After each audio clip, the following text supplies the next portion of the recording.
naman pinagkatiwala sa kanya? Diyos ko naman. Paano na yan? Umalis na. Mukhang naskam ka na ng babaeng yun. Hindi pwede. Yun na lang ang pera ko. Hindi na ako mapakali sa kinaupan ko. Tatawagan kita ulit. Ibababa ko muna ang tawag mo. Tatawagan ko si Daniela. Kaagad na pinatay ko ang call ni Ana at kaagad na tinawagan si Daniela. Ngunit ilang beses ko nang tinawagan siya, ngunit hindi niya sinasagot. Hanggang sa hindi ko na ito makontak pa. Nanlumo akong napaupo sa sahig. Paano na? Kulang ang sahod ko bilang sales lady. Hindi ko pa rin tinantanan ang pagtawag kay Daniela, ngunit wala na talaga. 2 weeks later, paulit-ulit na pumupunta sa bahay ang supplier ng tela na nakuha na namin ni Daniela. Kasalukuyang nasakay, Daniela ang mga tela at mukhang isinama pa niya ito sa ibang bansa. Hindi pa pala niya ito nababayaran kaya ngayon ako itong hinabol ng supplier para bayaran ang mga tela na naitakbo ni Daniela. Dalawa kami na pumirma sa kasunduan. After 1 week namin babayaran. Wala ho sa akin ang mga tela. Na kay Daniela.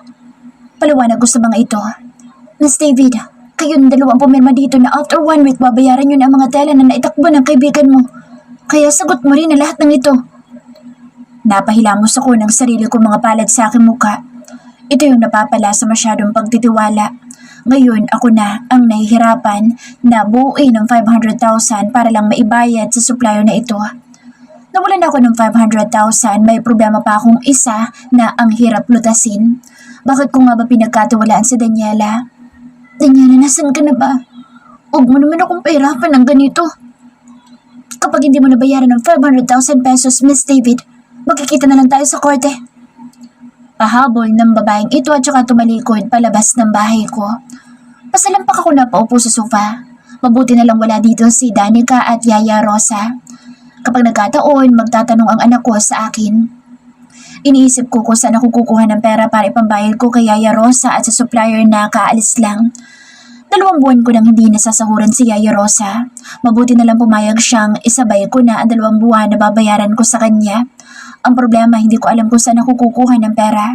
Sumasakit ang ulo ko sa dami kong problema. Nagpaalam ako sa may-ari ng pinapasukan kong damitan sa mall. Lumuwas ako ng Manila, hindi kasama si Danica. Iniwan ko muna siya kay Yaya Rosa. Nag-aaral kasi ito kaya hindi ko siya pwedeng isama. Ipapakilala ko sana siya kina Mommy pero naisipan ko na wag na lang. Sa huli, sila Mommy pa rin pala ang tatakbuhan ko sa oras ng kagipitan. Habang tanaw ko ang gate ng bahay, nasa harapan ako nito. Tila ang laki ng nagbago. Ilang taon ba ako nawala? 4 years? 4 years akong hindi dumalaw sa bahay na ito kaya naninibago ako. Ma'am, ano pong kailangan nila? Tanong sa akin ng guard na nagbabantay sa gate. Hindi ko ito kilala. Sila Mom at Daddy, nandyan ba? Sino pong tinutukoy niyo, ma'am? Sa Mrs. David. Sagot ko. Tila napaisip ang guard sa sinabi ko. Pasensya na ho, ma'am. Hindi ko po yun kilala. Huh? Baka po ang tinutukoy niyo ang dati may-ari ng bahay na ito. Binenta na po ito, ma'am. Iba na po may-ari nito. Napaawang ang labi ko sa sinabi nito. Ibinenta nila Mommy ang bahay? Nasaan sila? Saan sila nagpunta? Kusan tumulo ang butil na luha sa aking pisngi. Ang hirap pala nang hindi mo alam kung nasaan ang pamilya mo. Noong umalis ako, hindi ako nahirapan dahil alam ko nandito lang sila sa bahay na ito. Pero ganito pala kasakit sa feelings na wala kang kaalam-alam kung nasaan ang pamilya mo. Ganito rin sigurong naramdaman nila Mommy at Daddy noong umalis ako nang wala man lang paalam sa kanila. Karma ko ba ito? May alam ba kayo kung nasaan na sila ngayon? Nang makabawi ay kaagad kong tanong sa gwardiya na kaharap ko. Umiling-iling ito. Pasensya na po, ma'am. Hindi ko po alam eh. Pero narinig ko lang sa mga maids dito na nasa ibang bansa na raw ang dating may-ari ng bahay na ito. Bagsak ang mga balikat ko sa sinabi ng guard. Wala akong kaalam-alam, nasa ibang bansa na pala sila Mommy at Daddy. Hindi ko na alam kung saan ko sila hahagilapin. Pagkatapos ng pag-uusap namin ng guard ay pinagsaraduhan ako nito ng gate. Bagsak ang mga balikat kong naglakad sa highway para sumakay na ng jeep. Pupuntahan ko si Kuya Harold.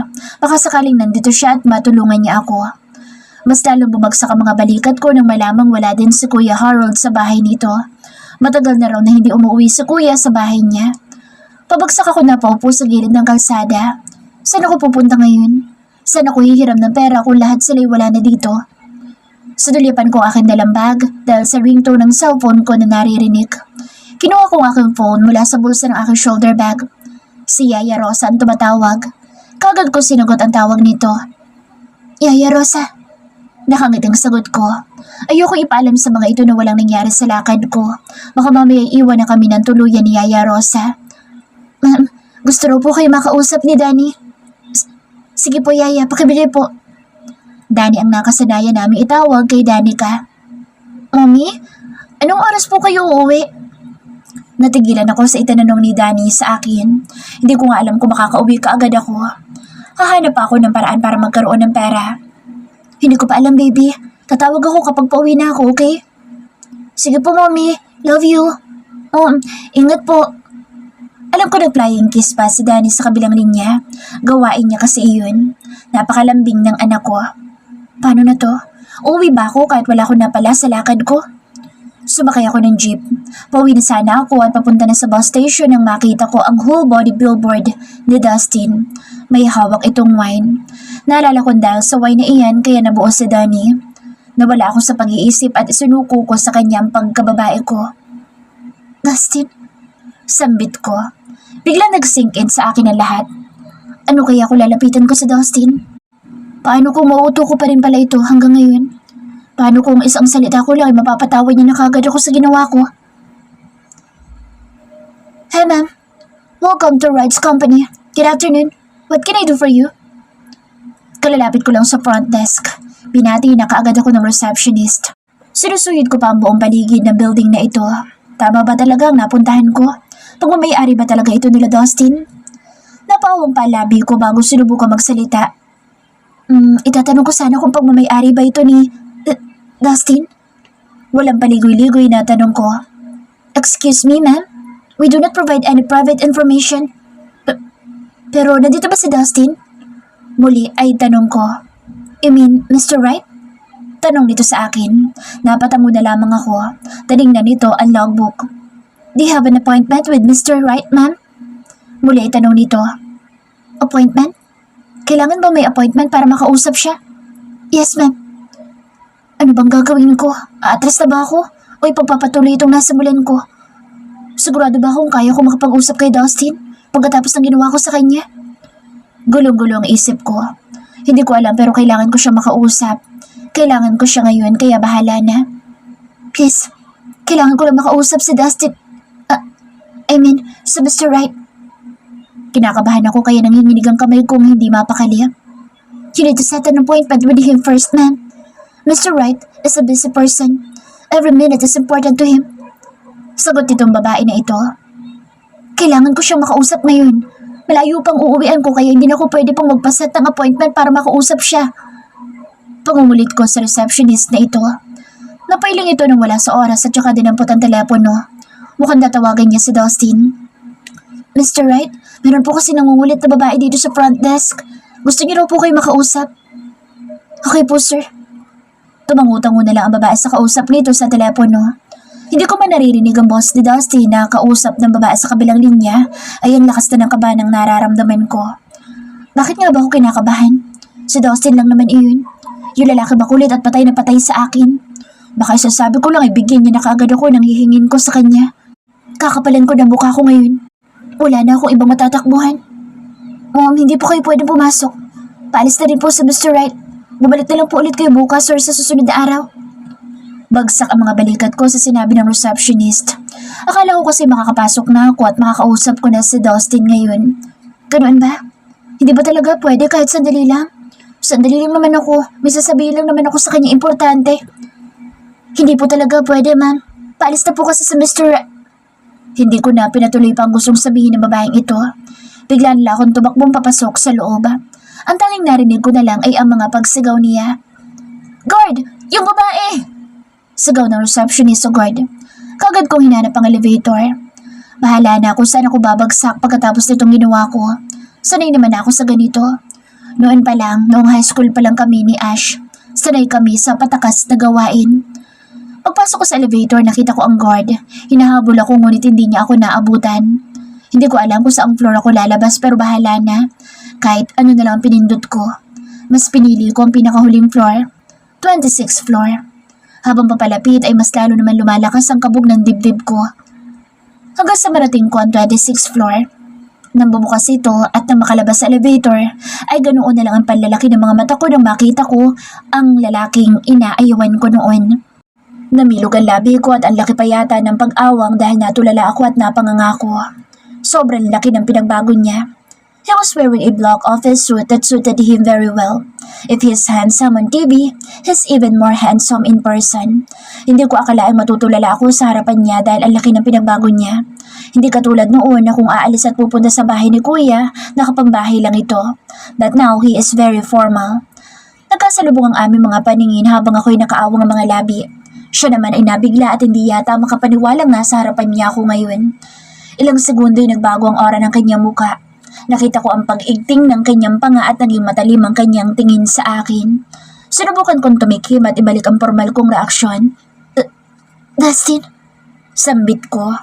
Walang pagbabago ang kanyang naging reaksyon. Matalim pa rin ang mga tingin nito sa akin habang walang imik at nakatitig sa akin.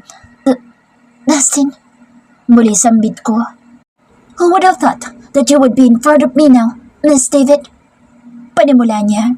Hindi pa rin maalis nito ang matalim niyang tingin sa akin. Nawala na rin ang dating aura niya na kapag kaharap ako'y palagi nakangiti at palagi may jokes na kasama kapag kinakausap ako. Sinuyod niya ang kabuuan ko mula ulo hanggang paa. Mas maganda pala yung nasa isip ko kaysa sa personal. What happened to you, Miss David? Hindi na kita nakilala. After how many years? Ganyan lang pala masasilayan ko mukha.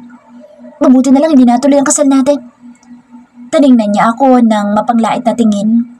Sinuyod ko ang kabuuan ko at doon ko na-realize ang suot ko. I was wearing jeans pants and only a t-shirt on top. Ibang-iba sa mga sinusuot ko noon. Kahit na ganoon ang sinabi niya, niluno ko ang pride ko dahil kailangan ko siya. Kahit nakakahiya at nakakakaba, ang gagawin ko ngayon. Wala na akong pakaalam kaysa makulong ako at hindi ko makakasama ang anak ko. Dustin, nandito ako kasi... Now you're back for what? Natigilan ako dahil hindi niya pinatapos ang gusto ko sabihin. Irish, ilabas mo yung tapang mo. Di ba matapang ka? Tumikim ulit ako. Mahal mo pa rin naman ako, hindi ba? Kahit ganito ang format itsura ko, alam kong hindi ka pa rin nakaka-move on sa akin. Buo at confident na sabi ko sa kanya. Hindi naman ako pangit. May nagbago lang sa akin dahil sa pagtatrabaho ko pero kunti lang naman. Saksi pa rin naman ako at kahit paano maganda pa rin ako. Narinig ko ang mahina niyang pagtawa. Tawa ng may pangmamaliit. Who told you that I'm still fucking in love with you until now, Irish? After what you did to embarrass me on the wedding day? Maybe you've forgotten. Pagak ito na tumawa. Natigilan ako at napaisip. Kinagat ko ang labi ko. Humuhugod pa ng lakas ng loob. Dustin, about that, I'm so... Excuse me, Irish, but I have to go. I have more important things to do. I don't have time to talk to someone like you. Hinawi niya ako at dinaanan na lang na parang hangin. Nilungon ko pa siya habang kagat ko pa rin ang mariin ang aking labi. Pinagmamasdan ko na lang ang pagsarado ng elevator at saka nag-process sa utak ko na sundan siya. Nang bumukas ang elevator ay kaagad akong pumasok para maabutan ko pa si Dustin. Paglabas ko ay kaagad akong tumakbo at nakita kong palabas na si Dustin.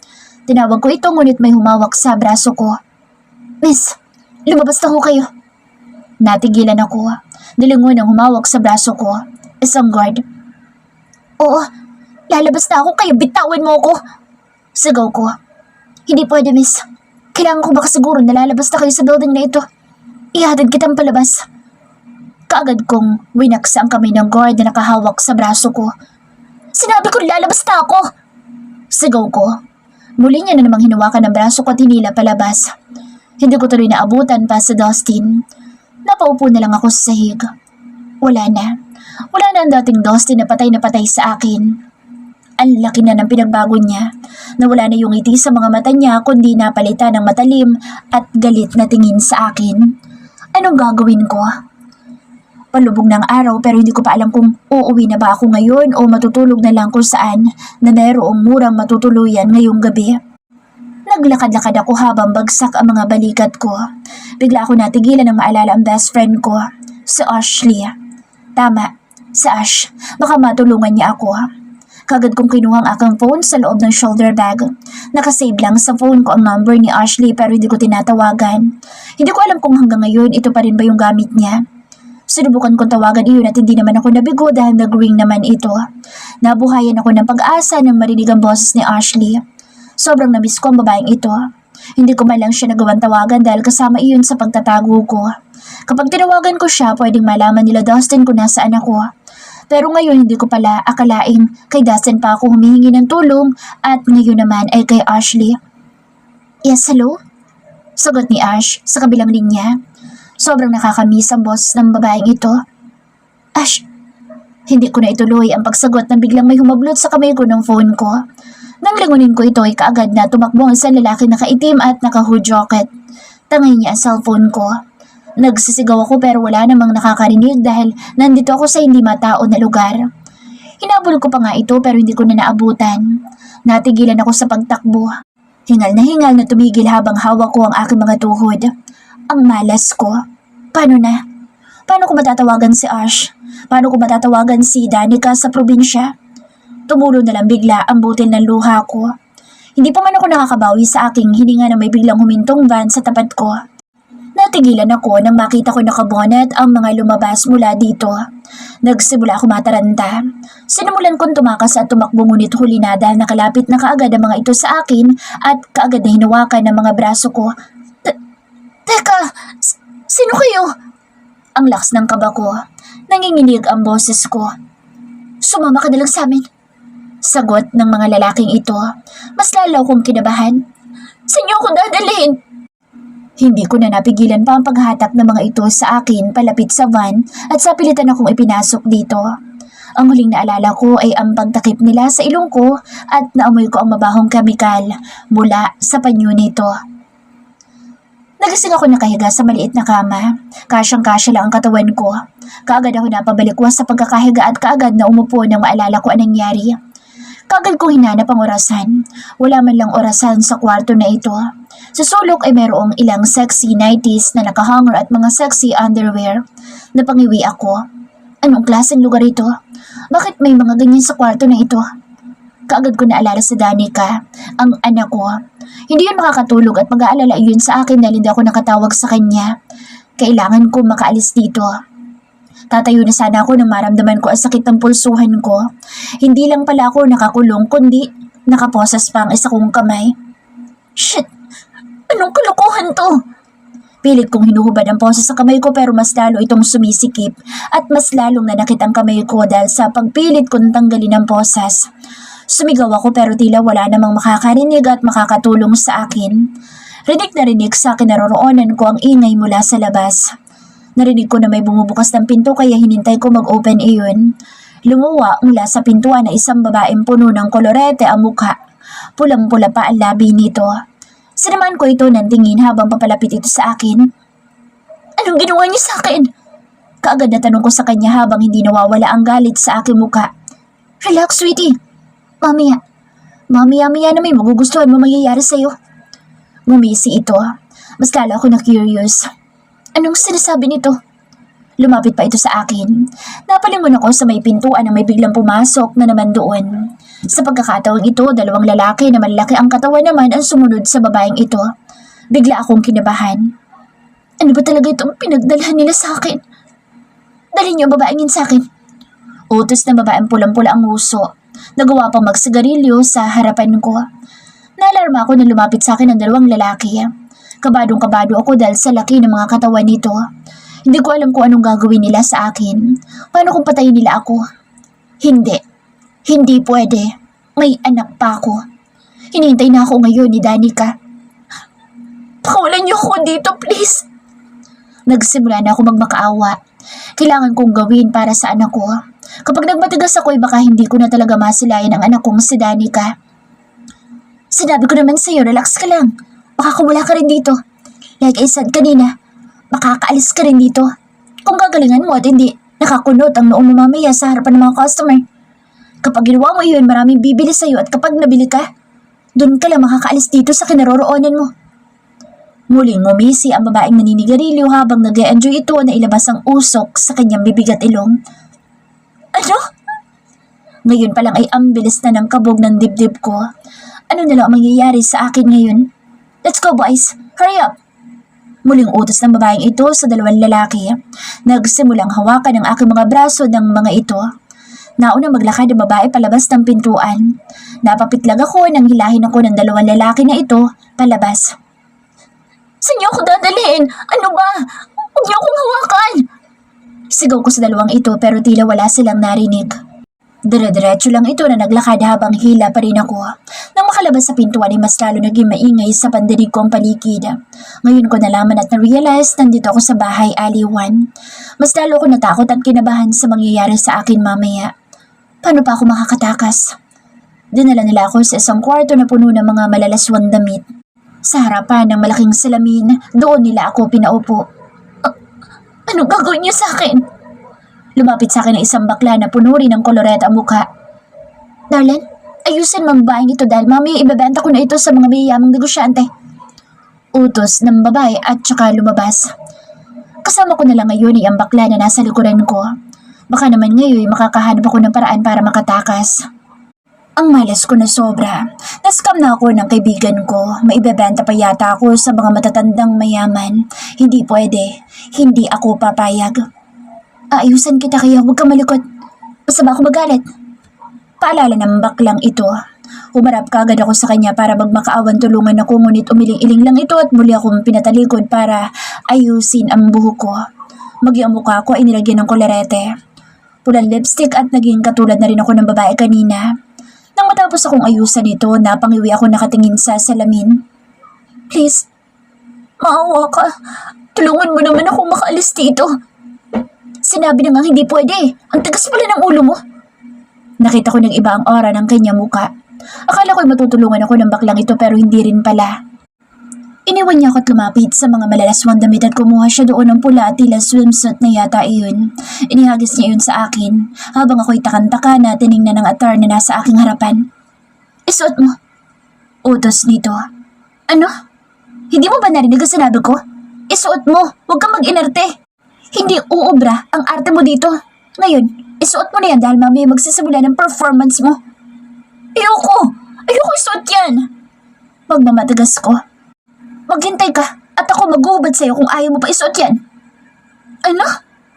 Wala akong nagawa kundi sundin na lang ang sinabi nito. Nagkunwari ako isusuot iyon pero mahanap lang talaga ako ng tiyempo. Nang hindi ito nakatingin sa akin ay tumakbo ko patungo sa pinto. Ganoon na lang ang tuwa ko nang mabuksan ko ito pero nawala din kaagad iyon ang makasalubong ko. Ang isang lalaki mas malaki pa ang katawan sa dalawang lalaki nagdala sa akin kanina. Ipasok mo nga babaeng yan! Ginagalit ako ng bruha na yan! Utos ng bakla at saka ako na malayang hinawakan ako ng lalaki at umangat ang paa ko sa sahig. Binuhat na pala ako nito at saka ipinasok muli sa loob. Nang ibaba ako ay kaagad akong sinigmuraan ng bakla. Aray! Halos mangiyak-iyak ako sa sakit dahil sa ginawa nito. Ngayon, magmamatigas ka pa rin ba? Ang tulis ng tingin nito sa akin. Hawak ko ang sikmura ko dahil sa sakit. Ngayon, isuot mo na ang damit na iyan. Huwag mo sayangin ang oras ko dahil marami pa akong gagawin. Marami pa susunod sa'yo. Hindi ka VIP para bigyan ng special treatment dito. Muli ay sabi nito.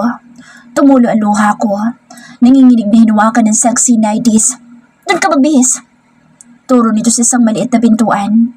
Wala ko ibang choice kundi sundin na lang ang utos nito. Napuno ng luhang aking mga mata at pisngi habang sinusuot ko ang 90s na red. Ay wala din naman paghinto ang pagsinghot ko at pagtulo ng luha ko. Hindi ko akalaing mapupunta ako sa ganito. Kuya, nasan ka na ba? Mommy? Daddy? Nasambit ko na lang ito sa kawalan. Ano, di ka na ba lalabas dyan? Sigaw ng bakla.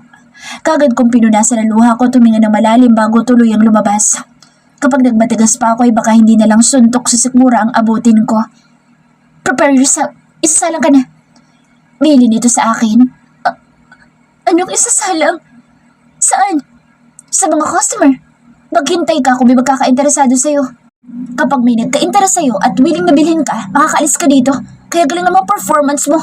Gumiling ka. Tiningnan niya ako mula ulo hanggang sa aking paa.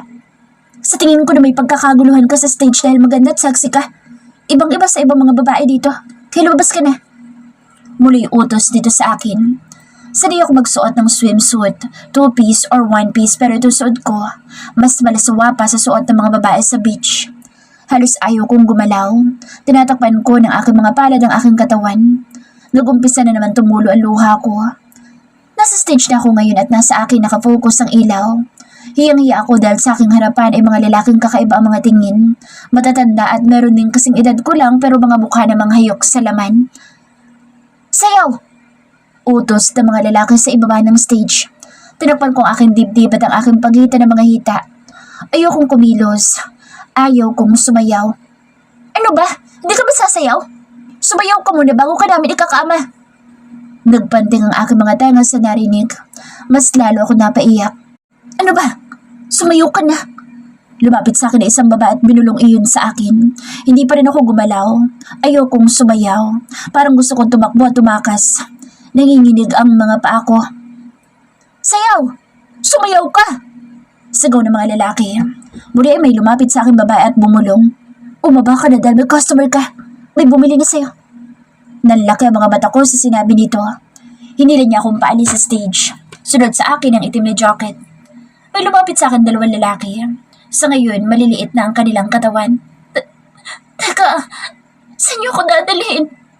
Nagpupumiglas ako habang hawak nila ang braso ko at palabas na rin kami. Dapat ba ako matuwa dahil makakaalis na ako dito? O dapat ako matakot dahil baka kung sino bumili sa akin? Habang tinatahak namin, ang itim na sasakyan ay mas lalo akong kinabahan. Hindi nakakatuwa. Nakaalis nga ako sa impyerno lugar na iyon pero hindi ko alam kung anong klaseng impyerno pa ang naghihintay sa akin sa paglabas kong ito. Binuksan ng mga ito ang magarang kotse at itunulak akong papasok sa loob. Na makapasok ay kaagad na dumapong aking paningin sa lalaki na sa driver's seat.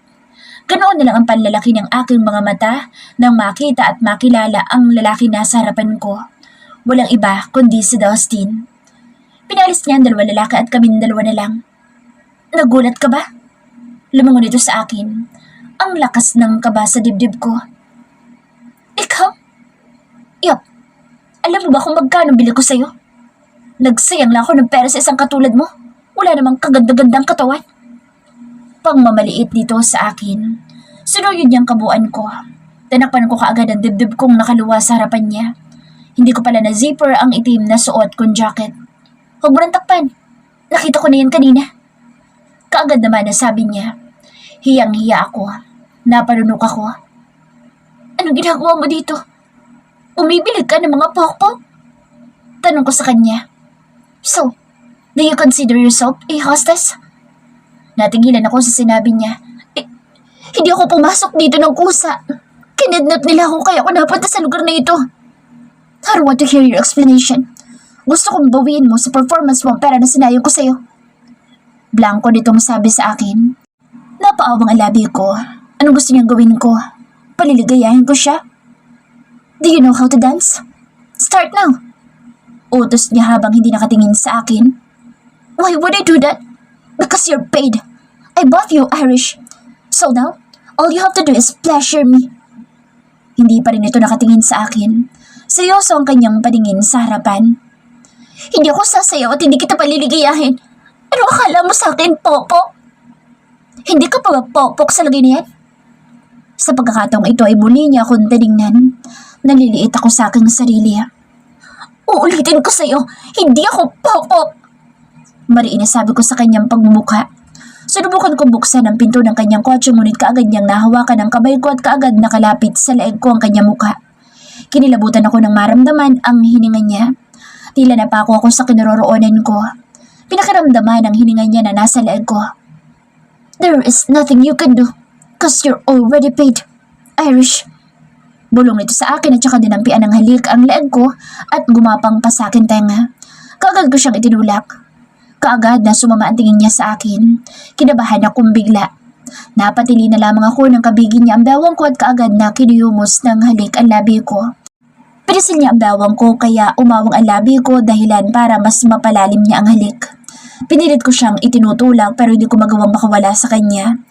Narinig kong binuksan nito ang zipper ng jacket na suot ko at hindi ito nabigo dahil nagtagumpay siyang mahubad sa akin iyon. Dustin, ano ba? Sa gitna ng mga halik niya pumiglas ako pero wala pa rin akong kalaban-laban dahil sa higpit ng pagkakahawak niya sa akin ngayon. Namalayan ko na lang na ang suot kong 90s ngayon ang pinupunterya niya. Pinulit niya ang suot kong tila bra at itinapon ko saan. Doon ako naalarma nang umabot na sa dibdib ko ang kanyang mga palad. Napalakas ang pagtulak ko sa kanya. Nakawala ako sa mga marahas na haplos niya. Hindi mo na ako ulit makukuha, Dustin. Hindi ako papayag! Sigaw ko sa kanyang pagmumuka. Kumunot ang kanyang noo. Gusto mo bumalik sa kasa na iyon? Turo niya sa pinanggalingan ko. Hindi ako nakasagot. Dumukot ito sa kanyang bulsa at inilabas ang wallet. Nanlaki ang mga mata ko nang makitang dumukot ito ng 500 pesos at itinapon sa harapan ko. 500 pesos for your boring performance. Nalaglag ang balikat ko at napaawang ang labi ko. Hindi ko akalaing tuturo na lang bigla ang luha ko.